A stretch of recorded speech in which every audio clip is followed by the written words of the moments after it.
Hi, everyone. Okay.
Hi, everyone. We can go ahead. Sorry for waiting. Okay, I think the normal time to have everybody in and to enjoy the session to come, which is focusing on the tech regulations, which has this particularity that sovereignty is a challenge, as any technology today can have an impact in other parts of the world, and that any regulation can also be in contradiction of impact in other parts of the world. So that was the objective of this FIPRA meeting, with the pleasure to welcome our colleague from Latin America to discuss how those triggering technologies such as cloud, big data, AI change the world and change also the way we have to see regulations which request more collaboration, coordination to understand what has an impact on each other. I'm coming from part of the world, Europe, which is very strong in terms of regulation. And as the European Union is a big market, can also influence other countries in some of their respect. But the debate today is not about myself. So I'm immediately going to hand over to the first of our speaker, coming from Colombia, Gonzalo Araujo. So sorry for the pronunciation, very French. Sorry about that. You lead FIPRA Colombia, and you've been under some issues in particular regarding cybersecurity. So please enlighten us on what is the state of play at the moment, what are the main issues, and how do you address them? So thank you very much to all that are connected in this webinar, and of course, FIPRA for putting together all of us to discuss the digital landscape and regulation in regarding cybersecurity, AI, and other topics in Colombia. So even though I have a few slides to share, and in them you will see the behavior of the draft bills presented to Congress, I wanted to start by highlighting that what you see in and what you're going to see in the Colombian slides are the summary of all the initiatives presented to Congress to regulate AI and cybersecurity, and that we have at Orza a tool that predicts the individual probability each draft bill has to become a law. So when you see a percentage in those timelines, either 46%, 48%, 33%, and 42%, that's the percentage that our tool gives calculating the probability that each one of them has to become a law and to pass the 4 debats that needs to become a law in Colombia. And it is important because even though our expertise is important to throw an analysis on what to expect and how to expect, we work with technology as a as part of our day to day in order to give a more accurate responses to what we're having. So legislature in Colombia, it's 1 year roll from June to December. Usually Congress oversees 700 draft bills in it. So it is a large amount of draft bills to read and to understand. And with our tool Sonar, we're able to determine which one of them needs to be or needs to pay much more attention depending on the advance of it. Uh, our algorithm uses information since 1992, and it is constructed with information since 1992. And we have a 2% of error in our statistical model. So what you are seeing here is 8, and in the next slide you will see another 4 draft bills presented in Congress to regulate AI. But what you are seeing is 8 initiatives that are seeking to regulate AI in Colombia. The national government has or is trying to put them all together with a committee that an informal committee that was created a month ago. So with the leadership of the Ministry of ITC, they are able to grab all the information and put it together in once to see if we're able to redirect the discussion and give a little bit of order. As you're seeing, none of the draft bills has more than 50% of probability, so they are all in a lower or on a low with a low probability or with a very small probability of becoming a bill, and that gives an advantage in the public policy discussion around how to manage the situation and to influence all of them or to influence the legislative process in this specific. Another thing that is important in that front over the AI is that Congress and national government are looking very much into the European Union to see whether if the Brussels effects will become part of this conversation or not, but it is certainly a very important element in the AI regulation here in Colombia. And I wanted to summarize the AI regulation with a metaphor.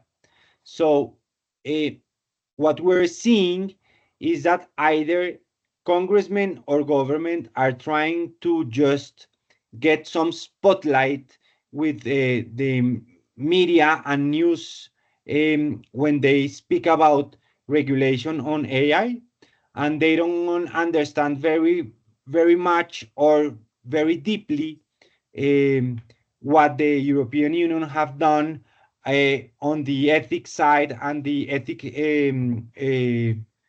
regulation out of it. And they are taking a little bit of time just to understand and to see if they're able or not to put together something around.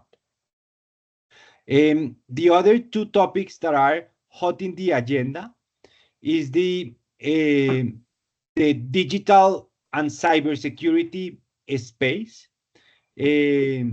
As you are seeing, all the draft bills presented in Congress has a 0% of probability, even though one of them is in the 3rd round of discussion and the other 2 are in second round, are pending second round of discussion.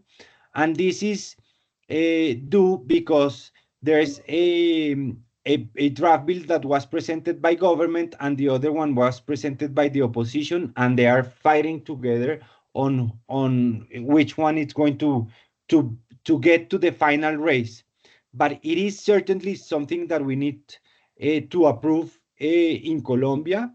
There's very little on cybersecurity and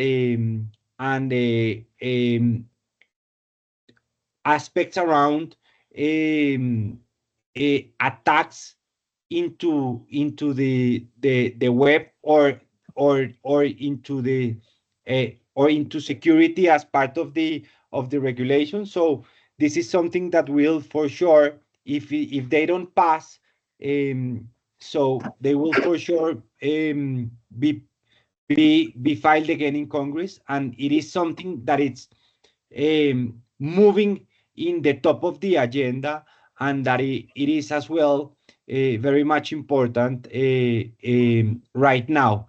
We had a couple of cyber attacks, one to the Ministry of Health, another one to the Electoral Authority, and those two have put this subject once more in the top of the agenda, and again, it is very, very much important. And as you are seeing as well, I'm showing here another three draft bills presented on issues related with digital security and with human trafficking within what is happening in the social media. So unfortunately for us, Colombia has become one of the places in which kids and human trafficking are very much in one of the illegal activities in places like Cartagena and Medellin, and we are trying to regulate in a good way how to block those web pages to fight the human trafficking in digital forms, and it is becoming a very important issue, not only in the political agenda, but it's in the general opinion in general.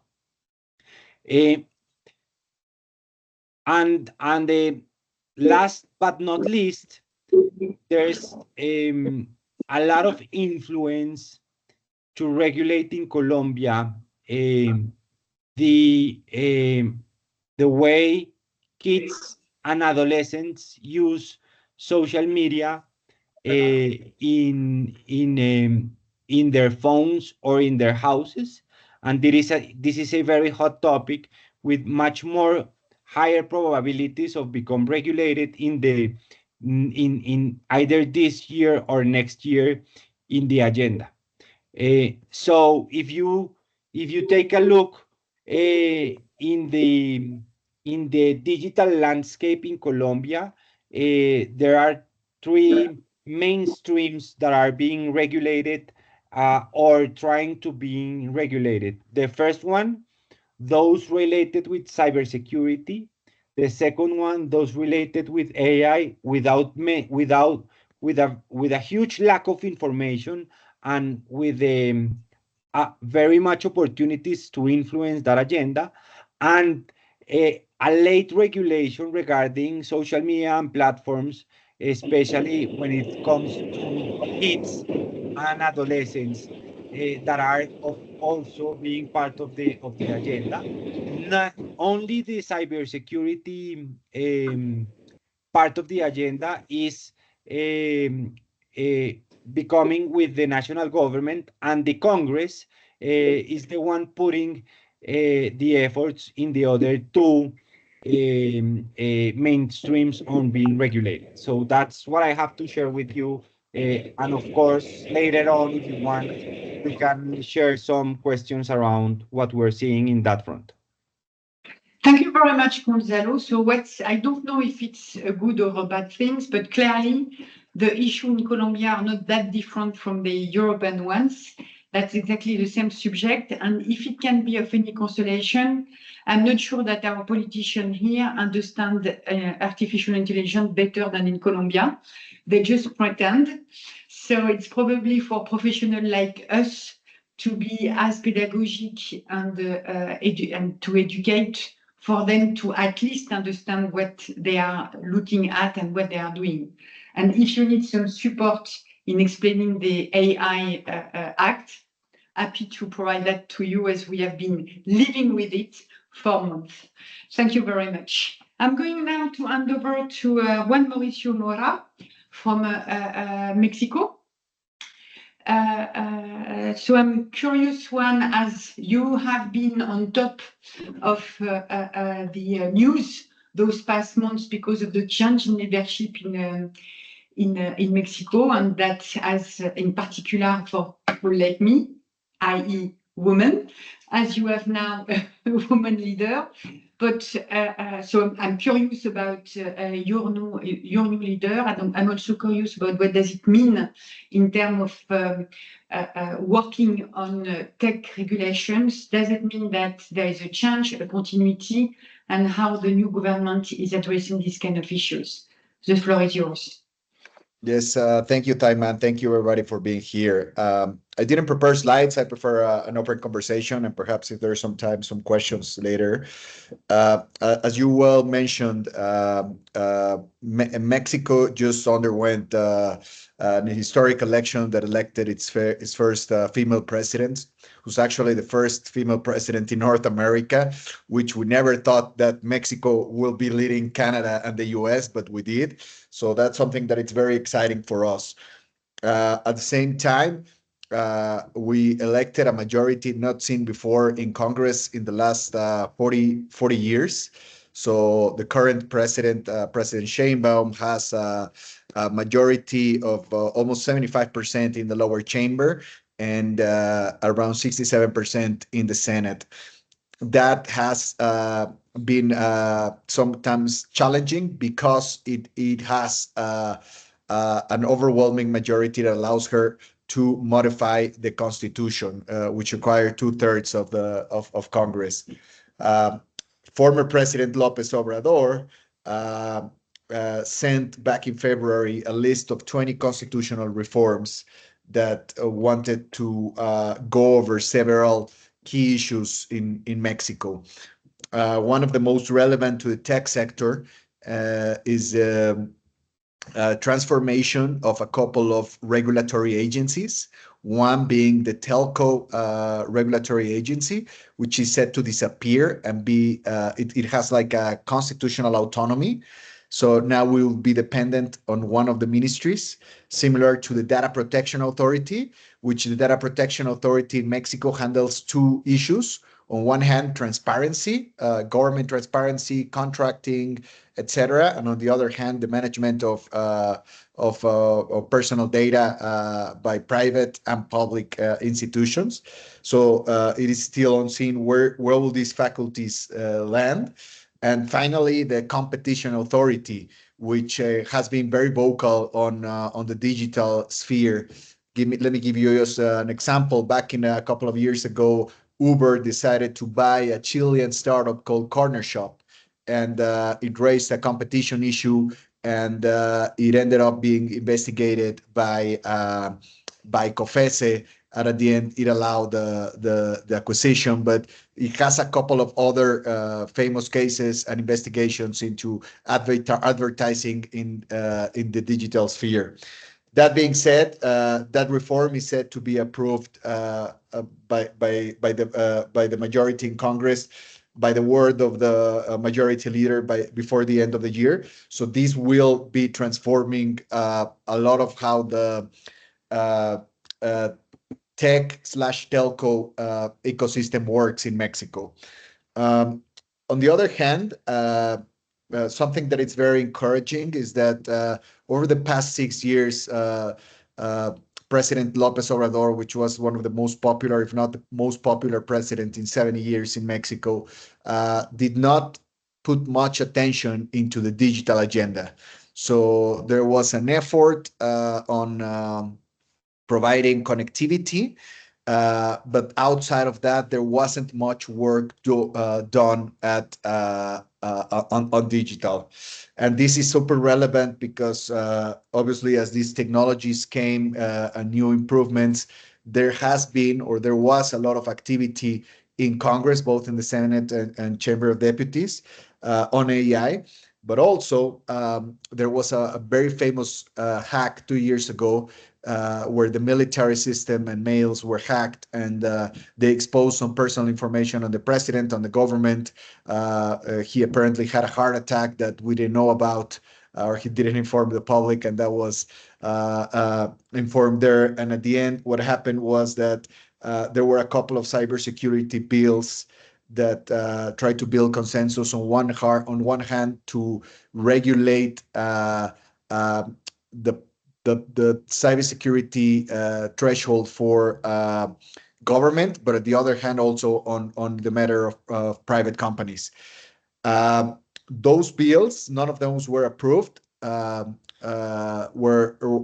set to be, and by what the majority leader has said, dismissed with this new legislature. So Mexico changes completely legislatures. It's not on a couple of years. So it's a whole new Senate came in on 2024, and a whole new House came in 2024. So they want to draft their own laws. That being said, something that it's very relevant to come into consideration is that as I mentioned, President AMLO's priority on digital agenda was not high, but his agenda, Claudia Sheinbaum's agenda, is completely different. She's focused specifically and mainly on the digital agenda, and she served previously as mayor of Mexico City. And as mayor of Mexico City, she implemented a couple of changes which were very relevant. She founded a digital agency for Mexico City, which on one hand trying to simplify digital services with Mexico City government. And on the other hand, she built a team inside to produce tools, as they call it, but basically were solutions for government in their digital services. So they didn't want to do the contracting with externals anymore, but build a very large team on engineers and software developments that brought those solutions in-house. That being said, one of her closest advisors and the former head of the digital agency for Mexico City will be heading a newly created digital agency for Mexico, the country. One of the most signature programs that they had in Mexico City, what is called Llave Mexico City, which is a way to create your digital ID based on your license from Mexico City. But that digital wallet or ID will be able to help you open a couple of government services. So what they're trying to do right now at federal level is bring this digital identity program from Mexico City all the way national. They're going to call it Llave Mexico. Actually, Claudia Sheinbaum had a CEO dialogue, which is a Mexico-U.S. conversation. It was done in Mexico City this week, and she talked a little bit about this, and basically what this will help and what they want to do also is a digital window for foreign investment, where we'll try to simplify most of the permits and services related to establishing an investment or landing an investment in the country, a foreign direct investment. So this will all be done digitally, and will simplify the time from the around 2 years that this needs to or usually takes place to perhaps 4 or 6 months. That's what they're aiming. Also, something she enlisted was they were going to create that tool. They're going to create that tool factory for the Mexico federal government, and they want to advance on a cybersecurity bill. And this leads back again to Congress and where the status is. As I said, the bills from the past legislatures are going to be dismissed. So we hope or we expect the president herself to send a couple of bills, one on AI with the support of the digital agency, and one with the cybersecurity team. Something very relevant in the Mexican Senate for the first time ever. There was an AI committee created just this past week, which will look into what's the status of AI in Mexico, what is the international comparative regulations, obviously looking into the EU, into the US executive order, and other examples that are being going across the world. So that's going to be a big issue that we expect to have some kind of bill in the next legislature on AI, and similarly on cybersecurity. This obviously will have different challenges, but the Mexican ecosystem is growing tremendously, mainly because of that connectivity or closeness with the United States. But definitely Europe will have a lot of influence on this, and I will leave it there for any comments or questions at the end that you would like. Thank you. Thank you very much. Very interesting. Again, nothing we are not familiar with in terms of what you are facing, neither on the substance of the policy you have to address, nor on the political process, exchange with elections, and so on and so forth, that totally disrupt what you think was set in stone in the process of adoption. So we perfectly see what you mean. In particular, I'm particularly interested by what you said at the beginning regarding the new organization of regulators. As you may know, this is also an issue in European countries on how do you address the tech regulations between the different type of regulators, data protection, AI, content, so on and so forth, and how make them work together to avoid businesses and users to become crazy. So we know your feeling, and we're with you. Again, let's move now to Costa Rica and Caribbean, but I believe we are more going to talk about Costa Rica, which has been under a lot of pressure regarding cyber attacks, but also have some AI concerns and journey, as we all have. So Federico, you're the lead in this part of Latin America. The floor is yours. Thank you, Thaima, and thank you for FIPRA for the opportunity, and good morning or good afternoon to everybody. We prepare a couple of slides with some details for the people that are interested, but I think it's important to mention what is going on in the region, because as you guys know, US is so influential and very important to small countries in this area.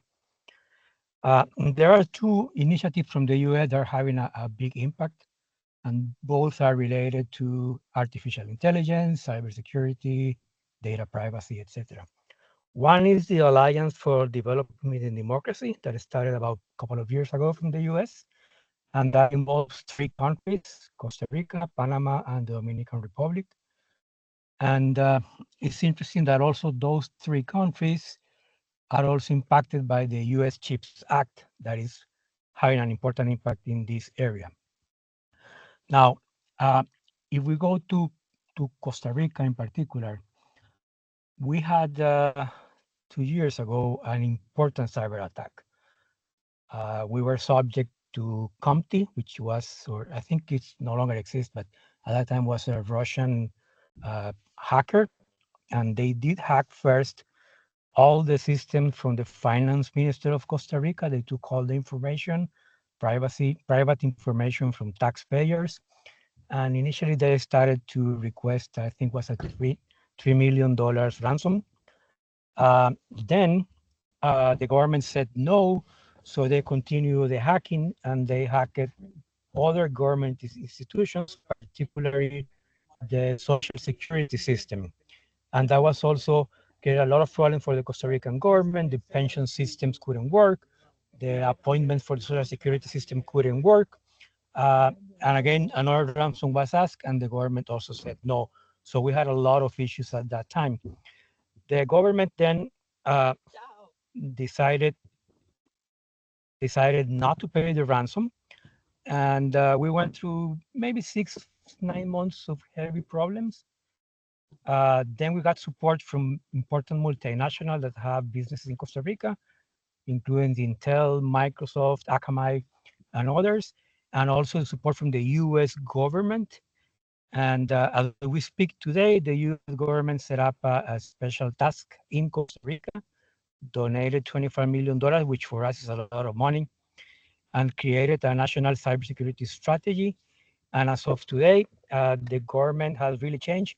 I don't know how it is in other countries in Latin America, but these things are not really overlooked in detail by the governments until there is a problem, which we did have at that time. Now, we know that we are a small country. We won't be leaders in artificial intelligence, and we need to be intelligent followers, if I can put it that way. And we are trying in Costa Rica and in Panama to approve legislations for artificial intelligence. There are several bills. In Costa Rica, there are 3. In Panama, in the study, I think there are 2. But the question here is, again, how to be smart, how small countries can take, on the one hand, the advantage of having investors from Europe and from the United States and maybe from Asia coming into Costa Rica, and due to the near-shoring and friend-shoring, I use these countries as a base to supply United States and our countries. Having the right legislation to promote those kind of investments, but at the same time to protect the people inside of our countries from the threats that artificial intelligence and other issues are presenting to the people. Same threats that you guys see all over the world, same from data privacy, child pornography, etc. In Costa Rica, I would like to mention that the first intent of artificial intelligence bill is kind of funny, but it's interesting. It was drafted by 3 legislators, but they did, and it says in the project, they went to ChatGPT and said, please write a bill to regulate artificial intelligence in Costa Rica. And that draft that came directly from ChatGPT was presented to Congress. Of course, it has a lot of issues, and it did not touch all the important matters, but it was a good starting. It was interesting to see what, at that time, or maybe 2 years ago, ChatGPT was starting, what a tool like that could generate for, in this case, for a country. After that, we had 2 other draft legislations being presented. And if you ask me, I would say that in the next 6 to 9 months, we will have the 3 bills combined, and then we will have 1 approved. I wanted also to mention the fintech. Again, fintechs, we all know that we are small countries. No big fintech will come out of Costa Rica or Central America. However, Costa Rica has 80% bankarization. Most of the people in Costa Rica have access to a bank account.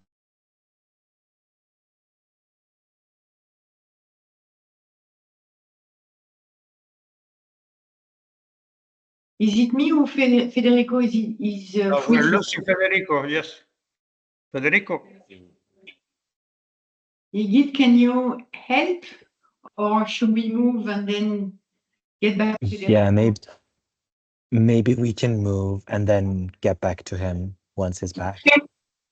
Okay, a pity, because it was very interesting with new issues addressed, such as the the US effect and the CHIP Act, but also the question of financing. So, Diego, thanks to jump in as we've lost Federico. So you're from Chile? Yep. And so, last but not least, an important country in your geography. We understand that you have also been facing some big cyber attack with ransomware. but also as well as the other part of the world and your part of the world, very concerned about AI and the beginning of regulation. Yep. We are listening to you. Thank you. We can start moving the slides.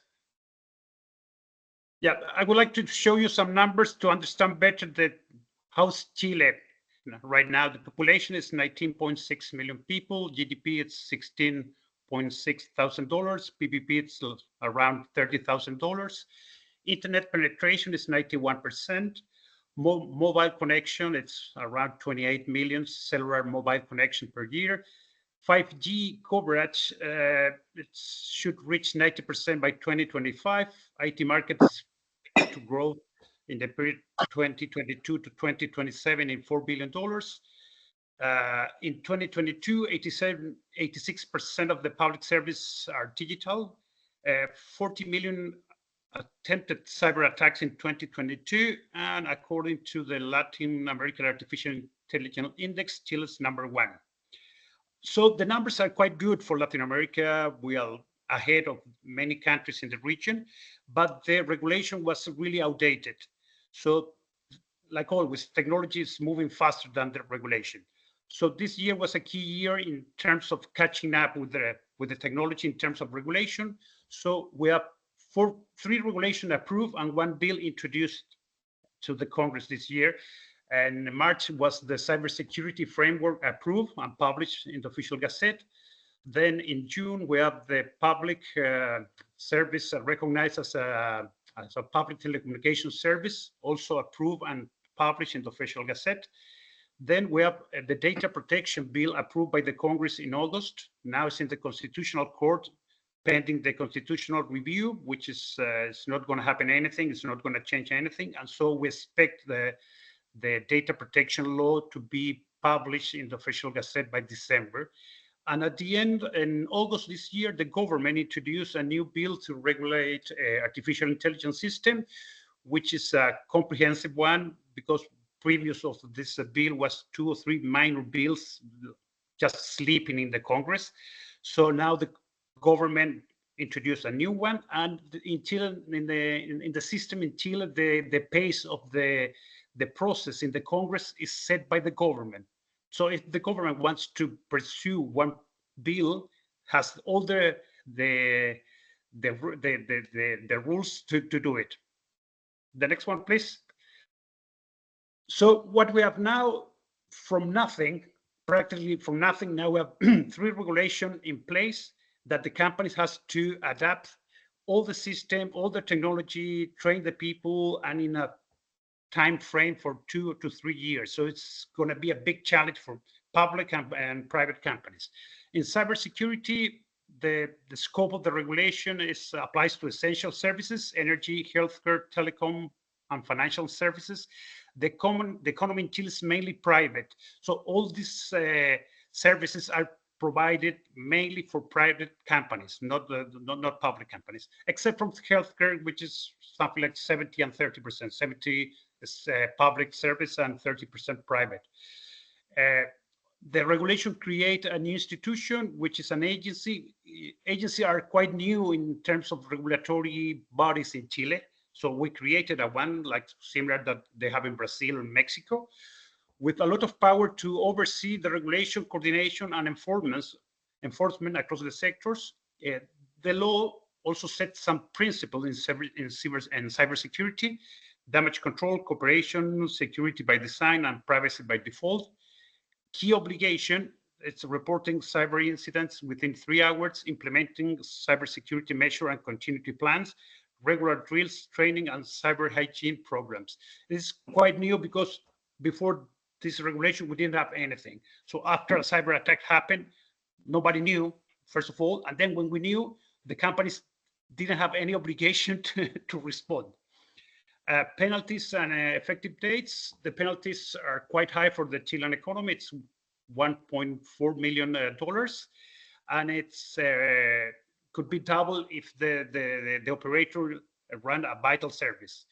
The effective date of this law is going to be set by an executive order by the president, which must be issued in this year, because the law says that has 1 year to issue this executive order in order to define the time frame to implement the law.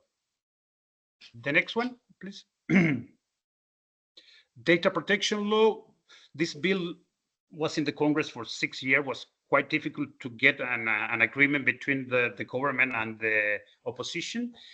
The purpose is quite clear. It's update the regulatory framework, but we had one very old, aligning with international standard like the GDPR. It's quite similar. It's really based on the European regulation. Enhance privacy protection while addressing digital economy challenges. Also creates an agency, the Data Protection Agency, which it's going to be responsible for enforce privacy rights, supervise compliance, and impose penalties. The scope of the regulation applies to any or all entities processing personal data in Chile. Key principle is lawfulness, purpose limitation, data quality, and confidentiality. Set for the first time rights for individuals in terms to access, rectification, portability, blocking the data if they want to do it, and right to object automated decision and unlawful processing. Data controllers must ensure data security, transparency, compliance, including reporting breaches and implementing privacy measures by design. Sanction is the same amount. It's quite funny that all the regulation has the same amount on top of the fine. It's $1.4 million, which is a lot of money, not for big companies, but this law doesn't make any difference between big and small companies. And the law takes effect in 24 months. So it's going to be a race to comply with all the requirements of the new regulation. And the next one, please. And the last is the artificial intelligence bill, which was introduced in May. The bill applies to all AI system providers, implementers, importers, distributors operating in Chile, including foreign entities whose AI output is used in Chile. So it has some extraterritorial, can be applied to extraterritorial companies. Exclusion is national defense in case of research before introduction to the market, and open source AI components. As the same way that the other regulation, there are some principles to follow: human oversight, privacy and data governance, transparency, and no discrimination to guide. The bill proposes a kind of categories of risk, from unacceptable risk to non-evident risk. So the regulation applies more to the unacceptable risk, and practically no regulation at all in minimal regulation to not evident risk. The governance of this is the creation of a technical advisory council, but also the Personal Data Protection Agency will be responsible to supervise and enforce the law. The penalties is the same amount of the other two regulations, is $1.4 million. For violation involving unacceptable risk. One of the big difference that the proposal in this bill is that all the regulation applies to the technology already in the market. It's not an ex-ante review about the technology. It's exposed after the technology is already in the market. And the last one, please. And the business opportunity, as I said before, there are many big regulatory changes in a short period of time. So the companies and the government will have to change completely their technology, their processes. They will have to train the people. We have problem with skill IT human resources. So we will need companies going to Chile to train Chilean experts, or also bringing some foreign experts to Chile. Data centers are already building in Chile. Digital transformation as well is a great opportunity, because the aim of the government is going completely digital in the next 5 years. 5G deployment is still ongoing, so it's a big opportunity for companies also to help to deliver that last part of the deployment especially in the isolated areas in the Patagonia and in the north of Chile, and also compliance. I've been talking with a lot of in-house lawyers, and they have a big challenge in order to comply with the regulation because we have no experience at all in this field. So they're trying to get some help from United States or for Europe, but mainly Europe because, as I said before, most of the regulation is based in the European experience. That's it. Thank you very much, Diego. And honestly, I'm listening to you and reading what you have put in your slides. I had the impression that the cybersecurity approach, I was in France, and on the AI policy, the AI legislation, it looks very much like the European one with the risk approach, with the same kind of philosophy of what is high risk, what is forbidden, and what is acceptable. So it's very interesting to see that, again, all of you are what you are explaining, that we are converging in the way we are addressing issues. Question is how we coordinate. I think I've seen Federico's back. So I'm back. Yeah. So Federico, you have 5 minutes to finish your presentation if you wish to. Before we move to questions, Edith, we have time for a few questions afterwards, right? Okay, perfect. Oh, yeah, I'm sorry because of what happened, but I'm back at the apartment, so now I have good signal.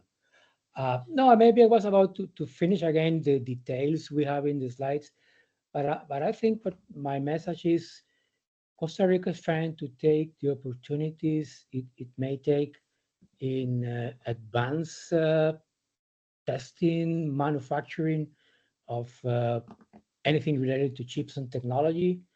We, as you know, we have an Intel factory and testing facility since 30 years ago. And last week, AMD announced a first investment, although small, but it's an initial step in Costa Rica. So we think we have an important opportunity using the free zone regime if we have the proper legislation in place to take advantage of that opportunity. From the Panama, they are also trying to take the same advantage, more from the logistics side. As you know, Panama is a very important logistic hub. If you take into account not only the Panama Canal, but also the hub that COPA has managed to have in Panama as we speak. It's amazing. It's probably the most important hub in Latin America. And those are the opportunities we have at this point. The challenge is to have proper legislation in the next year, which I think both countries will have it in the next year, in data privacy and in artificial intelligence, that will allow US and European investors to come here and set up facilities here. Maybe that's the message I wanted to deliver today. Thank you very much, Federico. I already commented when you disappeared. So I suggest that we move quickly as we have 10 minutes left, if I'm not mistaken. Yigit, how do you want to handle the question part?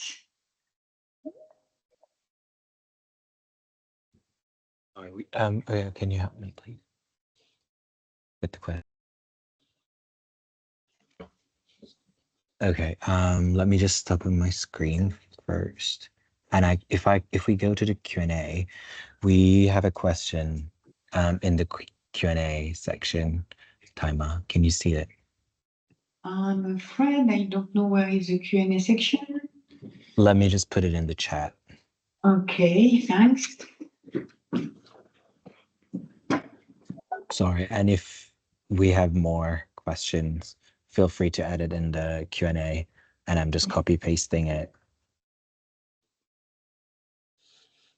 I see a question from Marielle related to Panama, and I think it applies to both Costa Rica and Panama and Dominican Republic, although it's not covered in my slides.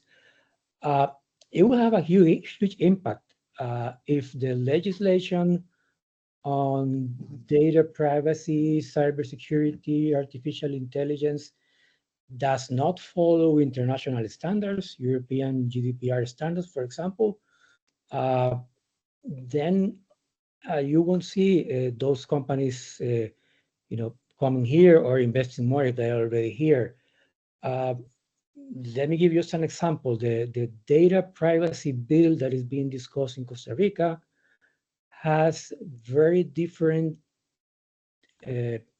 regulations proposed, although it changed yesterday, the bill, in terms of the times the companies have to appeal a decision.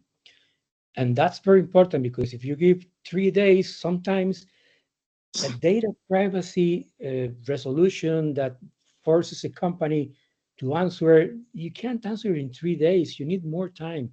So if you do not have the same or very similar deadlines than European legislation, that will affect how a company will come or not into Costa Rica or Panama. So that's the challenge, to have legislation that will protect the people of Costa Rica and Panama at the same time that promote those types of investments. So yeah, it will have an important effect and it will be approved in the next year in both countries.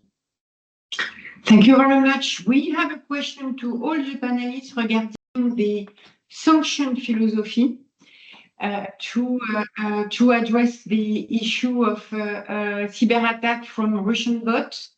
So I don't know who wants to take this one. Is it the right approach to address the attack from Russia?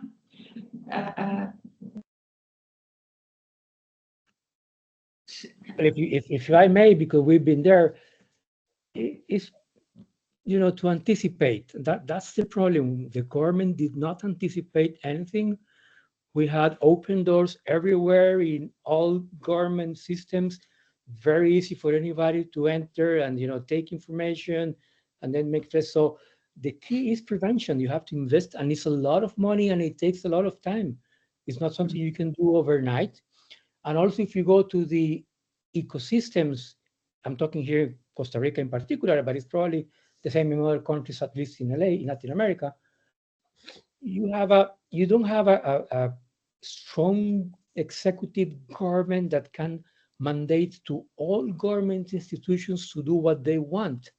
So if you have a very good cyber security prevention policy, and assuming you have the money, but you cannot enforce it into all government institutions. In Costa Rica, we have 300 government institutions, and the executive doesn't have the power to control all of them.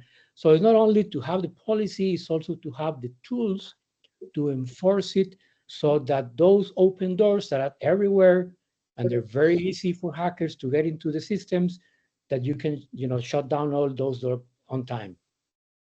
Thanks very much. And if I can give my 2 cents on the sanction part, it's a very complex way of addressing issues, not very efficient, with a lot of consequences, and doesn't address the fact that you can sanction a country, but you can have bots from everywhere and from any government or organizations. So as you rightly pointed out, the resilience of the system and the anticipation of the risk is probably more efficient than a post-sanction part which may not affect much in this regard. I have a question here, which is interesting, including for our part of the world, which is Brussels is leading the way in terms of regulations, and everybody is looking at it in terms of regulations, but the main champion in tech are American. How can we involve them more into a international regulation or into an approach on which they are key stakeholders? Is somebody want to take this one, or is it just a comment? And I would welcome also any good practices in this regard, because we have the same issue here. Okay, so it was a comment on which apparently nobody's disagree. I have no more additional questions for the group. I don't know if each of you have a 1 sentence of conclusions, listening to each other on the issue that have been addressed. My takeaway is that we have the same kind of issues in most countries. We address them the same way. cybersecurity, AI, ethics and developments, content, child protection, content issues, how do we address them? So probably the main question would be how we work together to see if something can emerge. Yes, I have this last question. How will LATAM participate in the summit in Paris in February? Ask your government, because it's a governmental summit, and we'll be happy to help, as we know the people and we are deeply involved in it. But in terms of government, it's government. In terms of companies, first, if you have a women's leader, they are looking for female speakers, so you'll be in a better shape if you have women in your organizations. Second, where do you wish to be? As the summit is a working group, including ecosystem, security,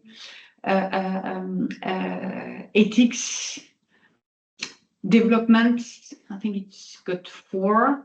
So we can send more details, and you can see where you can interact and add value, and we'll be happy to help in this regard. So this being said, maybe 30 to 1 minute conclusion for each of you, starting by Diego. Yep. I think we're, as you mentioned, we're facing the same challenges. I think we are at the beginning of AI regulation across the region, so we will need all the help from Europe, because I think we are looking at a lot of the EU regulation on AI, and it's another player we are not talking about is China. We're talking so many about United States and Europe, but not China. Especially for us in Chile, something like 60% of our exports are going to China, not EU, not United States. So I think it's something that we need to start understanding as well, what's going on in China regarding all these issues. Thank you very much. Gonzalo?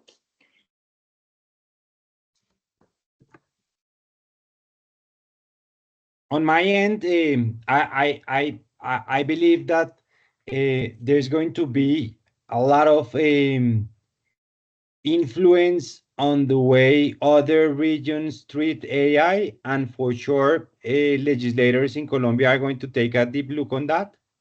We have something in advance, and an advantage on that front. It's that even though they start very with a big hustle on regulating things, they usually become scared, and they prefer to pass the ball ahead. So that's what we're seeing right now, and we hope to see that trend in AI, and not to regulate something without enough information. So that's on my end. Good, thank you, Gonzalo. Juan? Yeah, thank you very much, everyone, for attending. Thank you, Thaima, for coordinating this, and the FIPRA team, Ariela, Jigit. I would just add that we produced a status of AI regulation in the region last year, a document.